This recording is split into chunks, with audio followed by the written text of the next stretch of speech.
അങ്ങനെ champions league quarter ഫൈനൽസിലേക്ക് എത്തിയിരിക്കുകയാണ്. So champions ലീഗിനെ പറ്റിയിട്ട് ചില കാര്യങ്ങൾ, അതായത് റൗണ്ട് ഓഫ് 16 നടന്ന മത്സരങ്ങളും അതേപോലെ ഇനി നടക്കാൻ പോകുന്ന കാര്യങ്ങളെ പറ്റിയിട്ടൊക്കെ ജസ്റ്റ് ഒന്ന് ചർച്ച ചെയ്യാം എന്ന് വിചാരിച്ചു. സോ നമ്മൾ ഇൻസ്റ്റയിൽ ഒരു വീഡിയോ ഇട്ടിട്ടുണ്ടായിരുന്നു. അതിൽ ഞാൻ പറഞ്ഞിരുന്നത് ആഴ്സണൽ UCL നേടും എന്നുള്ളത് തന്നെയാണ്. സോ എന്റെ അഭിപ്രായവും എന്റെ ആഗ്രഹവും അത് തന്നെയാണ്. അപ്പോൾ നമുക്ക് എന്തുകൊണ്ട് അങ്ങനെ പറയുന്നു, പിന്നെ എന്നൊക്കെയുള്ളതാണ് ഒന്ന് ചർച്ച ചെയ്യുന്നത്. സോ നമുക്കറിയാം റൗണ്ട് ഓഫ് 16 നമ്മൾ എടുത്ത് നോക്കുകയാണെങ്കിൽ റൗണ്ട് ഓഫ് 16 നമ്മൾ കൂടുതൽ ഫോക്കസ് ചെയ്തിരുന്നത് 2 മാച്ചുകളാണ്. ഒന്ന് PSG വേഴ്സസ് ചെൽസി മത്സരവും അതേപോലെ തന്നെ മാൻഡ്രിഡ് വേഴ്സസ് സിറ്റി മത്സരവുമാണ്. അപ്പോ ഈ 2 മത്സരങ്ങൾ എടുക്കുമ്പോൾ നമ്മൾ അന്ന് പറഞ്ഞിരുന്നു സിറ്റിയെ പറ്റിയിട്ടും അതേപോലെ റയലിനെ പറ്റിയിട്ടും PSG പറ്റിയിട്ടും അതേപോലെ ചെൽസിയെ പറ്റിയിട്ടുമുള്ള എല്ലാ കാര്യങ്ങളും പറഞ്ഞിരുന്നു. അപ്പോ PSG ഇപ്പൊ നമ്മൾ എടുത്തു നോക്കുകയാണെങ്കിൽ ഞാനന്ന് പറഞ്ഞു PSG ആണ് ഇപ്പോ വേൾഡിലുള്ള ഒരു നമ്പർ 1 ടീം എന്ന് വേണമെങ്കിൽ നമുക്ക് പറയാം. അവര് ആ ഒരു ലെവൽ ഓഫ് എന്താ പറയാ ആ ഒരു പാത്തിലാണ് അവർ പൊക്കോണ്ടിരിക്കുന്നത്. അവര് നേരത്തെ ഓരോ സ്ഥലത്തു നിന്നും ആളുകൾ വേണ്ട എന്ന് വെക്കുന്ന പ്രോപ്പർട്ടീസിനെ കൊണ്ടുവന്ന് സൂപ്പർ ടീം ബിൽഡ് ചെയ്തുകൊണ്ട് പോകുന്ന ഒരു പ്രവണതയായിരുന്നു PSG ഉണ്ടായിരുന്നത്.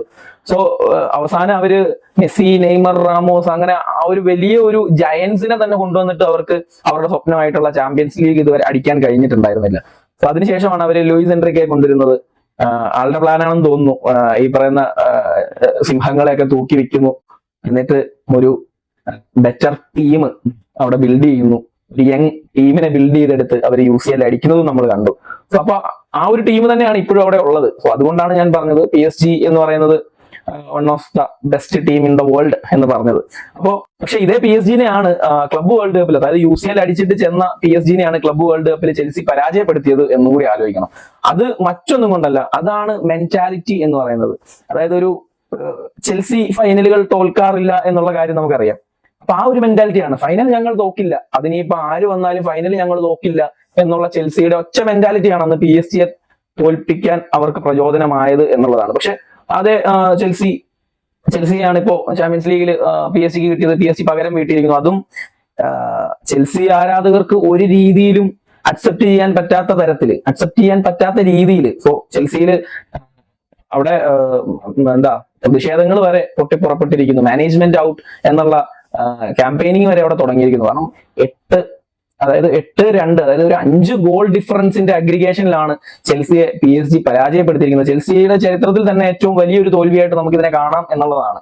അപ്പോ ചെൽസി ക്ലബ്ബ് വേൾഡ് കപ്പ് തോൽപ്പിച്ചു, അതൊരു ഫൈനൽ ആയതുകൊണ്ടാണ് എന്ന് തന്നെയാണ് എന്റെ അഭിപ്രായം. കാരണം അത് നമുക്ക് വേണമെങ്കിൽ റയൽ മാഡ്രിഡുമായിട്ട് കണക്ട് ചെയ്യാം. സോ ഈ കഴിഞ്ഞ round of 16 Real Madrid versus city എന്നുള്ള ഒരു ഫിക്സർ വന്നപ്പോൾ തന്നെ ഒരുപാട് ട്രോൾസുകൾക്ക് റയൽ മാഡ്രിഡ് ഇരയായിരുന്നു. അതായത് മറ്റേ സുരേഷ് ഗോപിയുടെ ഡയലോഗ് എടുത്തിട്ട് സോമേട്ടനില്ല, പ്രസാദ് ഏട്ടനില്ല എന്നുള്ള ആ ഒരു സാധനം വരെ വന്നിരുന്നു. പക്ഷെ ആരില്ലാഞ്ഞിട്ടും മാഡ്രിഡ് ഈസ് മാഡ്രിഡ്. അതായത് ഈ ചാമ്പ്യൻസ് ലീഗ് എന്ന് പറയുന്നത് അത് റയലിന്റേതാണ്. അതിനിപ്പം റയൽ എത്ര ഫോമിലല്ലെങ്കിലും റയലിന് ഇനിയിപ്പോ ആരൊക്കെ കളിക്കാനില്ലെങ്കിലും ചാമ്പ്യൻസ് ലീഗ് ആണോ അവർ കളിക്കുന്നത്. വളരെ റയറായിട്ടാണ് അവരെ തോൽപ്പിക്കാൻ കഴിയുന്നത് ചാമ്പ്യൻസ് ലീഗിൽ. അപ്പോ നമ്മൾ 15 എന്നൊക്കെ പറഞ്ഞ് നമ്മൾ ഇങ്ങനെ വാചകം അടിക്കും, ഓരോരുത്തര് മാൻഡ്രിഡിനെ കളിയാക്കൊക്കെ ചെയ്യും. ഈ 15 UCL എന്ന് പറയുന്നത് ചെറിയ കാര്യമാണോ? അപ്പോ അതുകൂടി ആലോചിക്കുക. അപ്പം സിറ്റിയെ സംബന്ധിച്ചിട്ട് ഞാൻ നോക്കുമ്പോൾ സിറ്റി ഒരു പെർഫെക്റ്റ് ടീം തന്നെയാണ്. നമ്മൾ പെപ്പിന്റെ കയ്യിൽ നിന്ന് ഓരോന്ന് പോയി നിൽക്കുകയാണ്, അല്ലെങ്കിൽ പെപ്പ് പഴയ പോലെ അല്ല, പെപ്പിന്റെ തന്ത്രങ്ങളൊക്കെ പാളുന്നു എന്നൊക്കെ നമ്മൾ പറയുമ്പോഴും പെപ്പ് പ്രീമിയർ ലീഗിൽ 2ാം സ്ഥാനത്തുണ്ടെന്നേ. ഒരു സമയത്ത്, അതായത് കഴിഞ്ഞ ഒരു കുറച്ച് മാച്ച് വീക്കിന് മുമ്പ് ആഴ്സണൽ 2ാമതാകുമോ എന്ന് വരെ നമ്മൾ സംശയിച്ച ഒരു സമയം കൂടി വന്നിരുന്നു. ഇപ്പത്തെ യുണൈറ്റഡ് പുറകെ കയറി ചെല്ലുന്നു, എന്നിട്ടും സ്റ്റിൽ ദെയർ, പുള്ളി 2ാം സ്ഥാനത്ത് അവിടെ ഉണ്ട് എന്നുള്ളതാണ്. അപ്പൊ പെപ്പ് നമ്മൾ വിചാരിക്കുന്ന ഒരു ടീമല്ല. ആ പെപ്പിനെ, അതായത് പെപ്പിന്റെ കയ്യിലെ എല്ലാ വജ്രായുധങ്ങളും ഇരിക്കെ വാൽവറേഡും അതേപോലെ വിനീഷ്യസും കൂടി എടുത്തിട്ട് തകർത്തില്ലേ. അപ്പം അതാണ് അവരുടെ ആ ഒരു മെന്റാലിറ്റി, ചാമ്പ്യൻസ് ലീഗ് മെന്റാലിറ്റി എന്ന് പറയും. അപ്പൊ അത് ഈ 2 സാധനമാണ് ശരിക്കും പറയാനുള്ളത്. ഇപ്പം ബാക്കി മത്സരങ്ങളൊക്കെ നമുക്ക് ഏറെക്കുറെ ഊഹിക്കാവുന്ന രീതിയിൽ തന്നെയാണ് വന്നിട്ടുണ്ടായിരുന്നത്.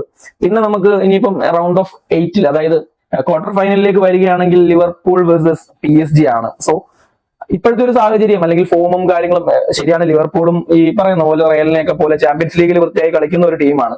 നമ്മൾ ഫോമോ കാര്യങ്ങളോ ഇല്ലാതിരിക്കുന്ന സമയത്തും അവർ ചാമ്പ്യൻസ് ലീഗിൽ അത്യാവശ്യം പെർഫോം ചെയ്യുന്ന ഒരു ടീമാണ് ലിവർപൂൾ എന്ന് പറയുന്നത്. പക്ഷെ എന്നാലും PSG മുന്നിൽ അവർ പരാജയപ്പെടും എന്ന് തന്നെയാണ് എന്റെ അഭിപ്രായം. കാരണം PSG ഞാൻ പറഞ്ഞല്ലോ ഇപ്പോൾ ഉള്ളതിൽ വൺ ഓഫ് ദ ബെസ്റ്റ് ടീമാണ്. അപ്പോ PSG മാത്രമല്ല കേട്ടോ, ഇപ്പൊ ഈ ചാമ്പ്യൻസ് ലീഗിന്റെ ഈ 8 ഇതിലെടുത്ത് നോക്കിക്കഴിഞ്ഞാൽ ചാമ്പ്യൻസ് ലീഗ് അടിക്കാൻ ഏറ്റവും കൂടുതൽ സാധ്യതയുള്ള 4 ടീം എന്ന് പറയുന്നത് ഒന്ന് PSG ആണ്, മറ്റൊന്ന് റയൽ മാഡ്രിഡ് ആണ്, മറ്റൊന്ന് ബയൺ ആണ്, പിന്നെ ഒന്ന് ആർസണലാണ്. ഈ 4 ടീമിനെയാണ് ഞാൻ പറയുന്നത്. കാരണം ഈ 4 ടീമിനെ പറയുമ്പോൾ ഇപ്പൊ നമ്മൾ ഇപ്പോ ലോകത്ത് കളിച്ചുകൊണ്ടിരിക്കുന്ന ഏറ്റവും ബെസ്റ്റ് ടീമുകൾ എന്ന് പറയുന്നത് ഞാൻ ഒന്നാമത് ആർസണലിനെ തന്നെ പറയും. രണ്ടാമത് നമുക്ക് വേണമെങ്കിൽ PSG ഓർ ബയൺ എന്ന് തന്നെ പറയാം. റയലിനെ ഞാൻ ആ കൂട്ടത്തിൽ കൂട്ടുന്നില്ല. പക്ഷേ എന്നിരുന്നാലും ഇപ്പൊ റയൽ മാഡ്രിഡ് വേഴ്സസ് ബയൺ മത്സരം വരുമ്പോഴത്തേക്ക് ബയൺ ഇപ്പോ റയലിനേക്കാൾ ഫോമിൽ കളിച്ചുകൊണ്ടിരിക്കുന്ന സമയമാണ്.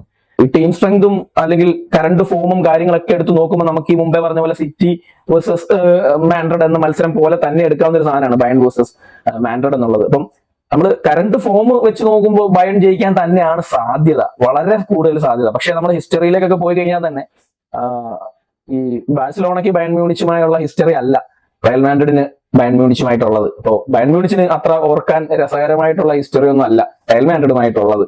അപ്പൊ അതുകൊണ്ടാണ് ഞാൻ പറഞ്ഞത് ബയൺ വേഴ്സസ് റയൽ മാഡ്രിഡ് മത്സരത്തിൽ മാഡ്രിഡ് തന്നെ ജയിക്കാനാണ് സാധ്യത എന്നുള്ളത്. അത് നമുക്ക് ഒരിക്കലും തള്ളിക്കളയാൻ പറ്റുന്ന ഒന്നല്ല. പിന്നെ നമ്മൾ ബാഴ്സലോണ വേഴ്സസ് അത്ലറ്റിക്കോ മാഡ്രിഡ് മത്സരത്തിലേക്ക് പോവുകയാണെങ്കിൽ ബാഴ്സ തന്നെ ജയിക്കാൻ സാധ്യതയുണ്ട്. കാരണം 2 ലെഗ് ഉണ്ട്. അപ്പൊ 2 ലെഗിൽ ബാഴ്സ ജയിക്കാൻ തന്നെയാണ് സാധ്യത. അതിനകത്ത് നമ്മൾ കൂടുതൽ കിടന്ന് ചെക്കേണ്ട കാര്യമില്ല എന്ന് എനിക്ക് തോന്നുന്നു. പിന്നെ പറയാൻ പറ്റില്ല, അത്ലറ്റിക്കോ മാഡ്രിഡ് ആണ് ചാമ്പ്യൻസ് ലീഗിലൊക്കെ ഇടയ്ക്ക് നല്ല പണി കാണിക്കാറുണ്ട്. പിന്നെ സ്പോർട്ടിംഗ് സിറ്റി വേഴ്സസ് ആർസണൽ, അത് ആർസണൽ എന്തായാലും ജയിക്കും, ഉറപ്പായിട്ടും ജയിക്കും. ഞാൻ പറഞ്ഞല്ലോ ആർസണൽ ചാമ്പ്യൻസ് ലീഗ് അടിക്കാൻ പോകുന്ന ടീമാണ്. അപ്പോൾ പിന്നെ സ്പോർട്ടിംഗ് ആയിട്ട് ജയിക്കണ്ടേ. അപ്പോ പിന്നീട് നമുക്ക് എന്റെ ആ ഒരു പ്രഡിക്ഷൻ വെച്ച് നോക്കുമ്പോൾ പിന്നീട് വരുന്നത് PSG വേഴ്സസ് റയൽ മാഡ്രിഡ് ആണ്. അപ്പം റയൽ മാഡ്രിഡിന്റെ ആ മെന്റാലിറ്റി തന്നെ ഞാൻ വീണ്ടും പറയുകയാണ്. ഈ ശരിക്കും പറഞ്ഞാൽ റയൽ മാഡ്രിഡിന് ഭയങ്കര ടഫ് കോമ്പറ്റീഷൻ ആയിരുന്നു കേട്ടോ റൗണ്ട് ഓഫ് 16 മുതലേ. അതായത് round of 16 city versus Real Madrid വരുന്നു.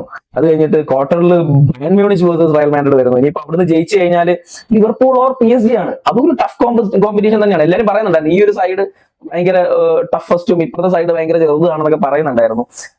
സോ എനിക്കത് കണ്ടപ്പോൾ എനിക്കും അതേപോലെ തോന്നി. പക്ഷെ ഇപ്പൊ ഞാൻ PSG ആണ് ഒന്ന് സജസ്റ്റ് ചെയ്തിരിക്കുന്നത്, ഇപ്പുറത്തൊന്ന് റയൽ മാഡ്രിഡ് വേഴ്സസ് PSG എന്ന് പറയുന്ന മത്സരവും ഇതേപോലെ തന്നെയാണ്. അപ്പൊ PSG ജയിക്കാനാണ് സാധ്യത കൂടുതൽ. കറണ്ട് ഫോം അല്ലെങ്കിൽ ടീം സ്ട്രെങ്ത് ഒക്കെ വെച്ച് നോക്കുമ്പോൾ PSG-ക്കാണ് സാധ്യത കൂടുതലെങ്കിലും ചാമ്പ്യൻസ് ലീഗ് ആണ് കളിച്ചുകൊണ്ടിരിക്കുന്നത് റയൽ മാഡ്രിഡ് ആണ് എന്നുള്ളതാണ് നമ്മൾ ആ ഒരു ഫാക്ട് മാത്രമാണ് നമ്മൾ ഇതിൽ നിന്ന് എടുക്കുന്നത്. സോ അപ്പോ എന്തായാലും റയൽ മാഡ്രിഡ് ജയിക്കാൻ തന്നെയാണ് സാധ്യത. സോ ഞാൻ റയൽ മാഡ്രിഡിനെ തന്നെ ഫൈനലിലേക്ക് പ്രഡിക്റ്റ് ചെയ്യുന്നു. പിന്നെ വരുന്നത് ബാഴ്സലോണ വേഴ്സസ് ആർസണൽ ആണ്. അവിടെ ആർസണൽ ജയിക്കും എന്ന് തന്നെയാണ് എന്റെ അഭിപ്രായം. കാരണം ഈ ആർസണലിന്റെ കേസിൽ ഒരു വിഷയം കിടക്കുന്നത് എന്താ അറിയോ, ആർസണലിന് ചാമ്പ്യൻസ് ലീഗ് എക്സ്പീരിയൻസ് മറ്റുള്ള ടീമുകളെ അപേക്ഷിച്ച് കുറവാണ് എന്നുള്ളത് തന്നെയാണ് എന്റെ അഭിപ്രായം.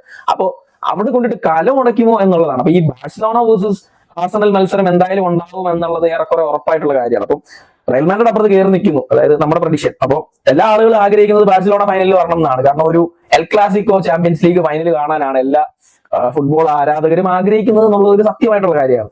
പക്ഷെ കറണ്ട് ഫോം, അത് മാത്രമല്ല വേൾഡിലെ നമ്പർ 1 ടീമായിട്ട് നിൽക്കുന്ന ആർസണൽ, അവര് ബാഴ്സയോട് പരാജയപ്പെടും എന്ന് എനിക്ക് തോന്നുന്നില്ല. സോ ആർസണലിന്റെ പ്രീമിയർ ലീഗിൽ ആർസണലിന്റെ മാച്ചുകളെല്ലാം ഫോളോ ചെയ്യുന്ന ഒരു വ്യക്തി എന്ന രീതിക്ക് ഞാൻ പറയാമല്ലോ, ആർസണൽ ജയിക്കാൻ തന്നെയാണ് സാധ്യത. അതുകൊണ്ട് തന്നെയാണ് ഞാൻ പറഞ്ഞത് ഫൈനലിൽ എത്തിയിട്ട് ചാമ്പ്യൻസ് ലീഗിന്റെ ഫിലോസഫി കയ്യിൽ വെച്ചിരിക്കുന്ന റയൽ മാഡ്രിഡിനെയും ആർസണൽ പരാജയപ്പെടുത്തും എന്ന് ഞാൻ പറഞ്ഞതിന്റെ കാരണം അതായത് ഈ ഫൈനൽ എന്ന് പറയുമ്പോഴത്തേക്ക് മറ്റേ 2 ലെഗും കാര്യങ്ങളൊന്നും ഇല്ലല്ലോ, ഒറ്റ കളിയല്ലേ ഉള്ളൂ. സോ ആ കളി എങ്ങനെ പോയാലും ആർസണൽ അടിക്കും എന്ന് തന്നെയാണ്. കാരണം ചാൻസ് റയൽ മാഡ്രിഡിനാണ്. കാരണം അവരുടെ ആ ഒരു എന്താ പറയാ, അവരുടെ കയ്യിലുള്ള അവരുടെ ആ ഒരു മെന്റാലിറ്റി ഉണ്ടല്ലോ, ചാമ്പ്യൻസ് ലീഗ് മെന്റാലിറ്റി. വരുമ്പോഴേ ആ ട്രോഫി എടുത്ത് കയ്യിലങ്ങ് പിടിക്കുക അവർ വേണമെങ്കിൽ. അതിന് വരെയുള്ള കോൺഫിഡൻസ് അവർക്കുണ്ട്, കാരണം കളിക്കുന്നത് ചാമ്പ്യൻസ് ലീഗാണ്. പക്ഷെ എന്റെ ആഗ്രഹം ശരിക്കും പറഞ്ഞാൽ ആർസണൽ അടിക്കണം എന്ന് തന്നെയാണ്. ആർസണലിന്റെ ഒരു വിക്ടറി ഓഫ് ടൈം ആഗ്രഹിക്കുന്ന ഒരുപാട് ആരാധകർ ഈ ഫുട്ബോൾ ലോകത്തുണ്ട്. ആർസണൽ അടിച്ചാൽ ഇത്തവണ എന്തായാലും ഒരു പ്രീമിയർ ലീഗും തൂക്കാൻ 99% ചാൻസിൽ നിൽക്കുകയാണ്. 99 അല്ല, 101% ചാൻസിൽ നിൽക്കുകയാണ്. അപ്പോ ആ ഒരു അവസരത്തിൽ അവർ ഈ ചാമ്പ്യൻസ് ലീഗ് കൂടി അടിച്ചു കഴിഞ്ഞാൽ അടിപൊളിയായിരിക്കും.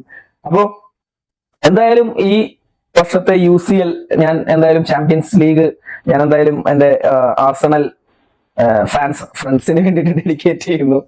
എന്റെ ആഗ്രഹം അതാണ്, ആർസണൽ അടിക്കട്ടെ, ആർസണൽ തൂക്കട്ടെ. അപ്പം കല ഉടയ്ക്കാണ്ടിരുന്നാ മതി, അത്രേ ഉള്ളൂ. അതായത് ഇപ്പോൾ ചാമ്പ്യൻസ് ലീഗ് പരിചയമില്ലാത്തതിന്റെ പേരിൽ അത് വെച്ചവും പരിചയമുള്ള കുറെ ആളുകളുമായിട്ടാണ് മുട്ടുന്നത്. അപ്പോ ആഴ്സണൽ അടിക്കട്ടെ അല്ലേ? ആഴ്സണൽ അടിക്കുന്നതായിരിക്കും ബെറ്റർ എന്ന് എനിക്ക് തോന്നുന്നു. ആഴ്സണൽ അടിച്ചാൽ നന്നായിരിക്കും. എന്തായാലും കറണ്ട് ഫോമും ടീം സ്ട്രെങ്തും ഒക്കെ വെച്ചിട്ട് ഈ 8 ടീം എടുത്ത് നോക്കുമ്പോൾ ആഴ്സണൽ തന്നെ അടിക്കണം.